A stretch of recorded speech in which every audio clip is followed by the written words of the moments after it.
to Tripura Info News Update. 5 কোটি টাকার ঘোটালা মামলায় মহিলা কনস্টেবল ওটসর জন গ্রেপ্তার। 8 দিনের পুলিশ রিমান্ডে পাঠাল আদালত। সংবাদ মাধ্যমের মুখোমুখি হয়ে বিস্তারিত জানালেন সালেমা থানার ওসি দীপক দাস। কয়েকদিন ধরে যে একটা আলোচনা চর্চা চলতেছে ওই টাকা বিষয় নিয়ে। তো সালেমা থানা আন্ডারে আপনারা কি আপডেট আছে? আমরা এই ব্যাপারে গত 16 তারিখ আমাদের থানায় একটি মামলা নথিভুক্ত হয়।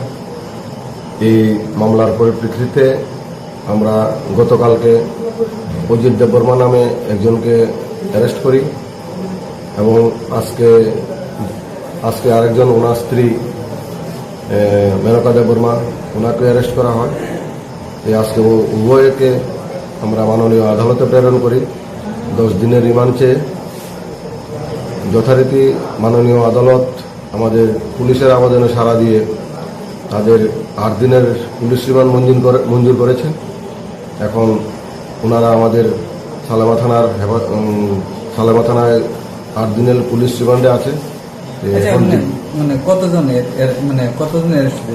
এখন পর্যন্ত 2 জন অ্যারেস্ট হয়েছে। নাম হলো অজিত দেববর্মা এবং ওনার মিসেস শ্রীমতী মেনকা দেববর্মা। তারা কি পুলিশের নেই না সিভিল?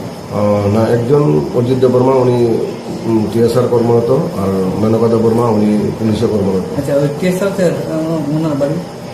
টিএসআর যে ওনার মেইন বাড়ি হলো তিলিয়ামুড়া গামাই বাড়ি, কিন্তু বর্তমানে উনি বলেছেন যে উনি আগরতলা অভয়নগরে নিজস্ব বাড়ি করেছে। কোন ব্যাটালিয়ন? 2nd battalion.